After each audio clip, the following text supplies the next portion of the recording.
एक बार की बात है। एक गांव में कुछ लोग एक साथ बैठकर कुछ बातें कर रहे थे। वे बातें कर रहे थे एक भूतिया रेलवे स्टेशन की, जो बहुत ज़्यादा भूतिया है। वहाँ कोई भी आता जाता नहीं है। वे लोग बात कर रहे थे कि वहाँ जो भी जाता है वापस नहीं आता है। और उनमें बैठा एक आदमी बोलता है कि मेरे साथ उस स्टेशन पर एक हादसा हुआ था। जब भी मैं उस हादसे को याद करता हूँ, मेरी आंखों में आंसू आ जाते हैं और मेरे मन में एक अजीब सा डर बैठ जाता है कि वो मेरे साथ क्या हुआ था। गांव वाले उससे कहते हैं कि भाई हमें भी बताओ कि तुम्हारे साथ क्या हुआ था ऐसा उस स्टेशन पर।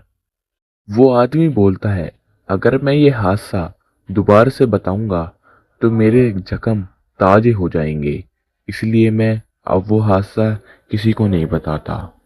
लेकिन गांव वालों के ज्यादा कहने पर वो हादसा बताने के लिए तैयार हो गया। वो बताता है, उस टाइम पर मैं 18-19 साल का था। मैं किसी काम से बाहर गया था, लेकिन मुझे आने में देरी हो गई। मैं एक स्टेशन पर खड़ा हुआ। मैं ट्रेन का इंतजार कर रहा था घर जाने के लिए।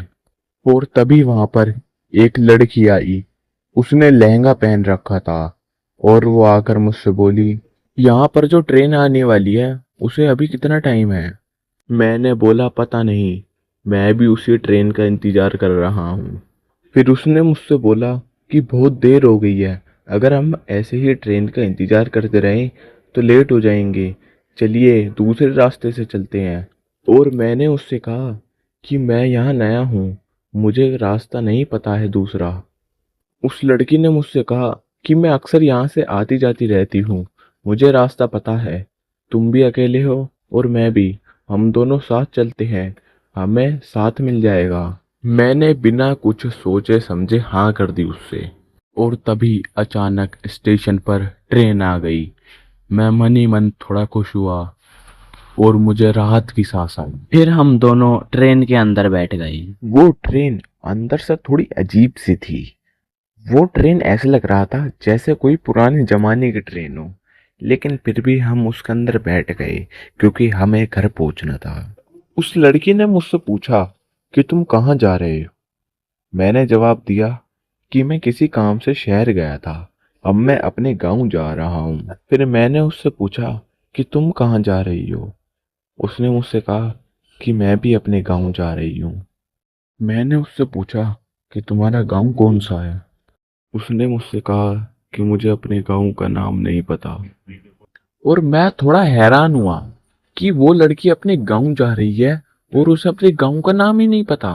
फिर ट्रेन स्टेशन पर रुकती है और मैं हैरान तो तब हो गया जब हम उसी स्टेशन पर उतरे जिस स्टेशन पर हम चढ़े थे।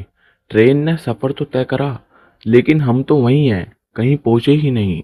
मैं थोड़ा सा डर गया। मुझे समझ नहीं आ रहा था कि मैं क्या करूं, ये सब मेरे साथ क्या हो रहा है। और मेरे साथ जो लड़की थी वो कहने लगी, चलो छोड़ो अब जो हो गया, अब उस जंगल के रास्ते चलते हैं। अब हमारे पास और कोई चारा भी नहीं है। मैंने सोचा अब ट्रेन से तो जा नहीं सकते, इससे तो पैदल ही सही है। मैं जाने के लिए तैयार हो गया। हम दोनों जंगल के रास्ते जा ही रहे थे, अचानक वो लड़की रुक गई और बोली कि मैं थक चुकी हूँ, अब मुझे थोड़ा आराम करना है, चलो हम कहीं बैठ जाते हैं। मैंने बोला कि हाँ ठीक है, मैं भी थक गया हूँ, बैठ जाते हैं कहीं पर।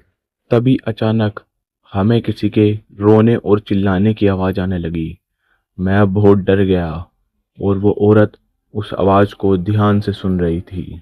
उसने कहा, मुझे पता है ये आवाज़ कहाँ से आ रही है, चलो मैं तुम्हें वहाँ ले चलती हूँ। फिर वो लड़की मुझे एक भूतिया से घर के सामने ले गई और कहने लगी कि वो जो आवाज़ तुम सुन रहे थे वो इसी घर से आ रही थी। वो लड़की मुझसे कहने लगी कि ये घर तुमने पहले कभी देखा है। मैंने कहा नहीं, मैंने तो ये घर पहली बार देखा है। फिर वो मुझसे कहने लगी कि मैं तुमसे एक सवाल पूछूं। मैंने कहा कि हाँ पूछो। उसने पूछा कि अगर तुम्हारे सामने कोई भूत, जिन या छलावा आ जाए तो तुम क्या करोगे? मैंने उससे कहा कि मैं भाग जाऊंगा यहाँ से तुरंत। और तभी अचानक वो लड़की एक बड़े से शैतान में बदल गई और वो शैतान कहने लगा कि अब मैं तुम्हें मार दूंगा। मैं बहुत ज्यादा डर गया। मैं तुरंत भागने लगा। मैं आगे आगे, वो मेरे पीछे पीछे, मुझे मारने के लिए वो मेरे पीछे पीछे आता रहा। और तभी जंगल के रास्ते में मुझे एक बाबा मिले और मैंने बाबा से कहा कि बाबा ये राक्षस मेरे पीछे पड़ा हुआ है। बाबा ने कुछ मंत्र लगाए और उस राक्षस को भगा दिया। तुम्हारे साथ तो बहुत ही ज्यादा डरावना सीन हुआ था, तुम उससे बच कैसे निकले? बस उस बाबा की कृपा थी जो मुझे जंगल में मिल गए, उन्होंने मेरी जान बचा ली। ऐसी और भी मजेदार हॉरर वीडियो देखने के लिए हमारे चैनल को सब्सक्राइब करें।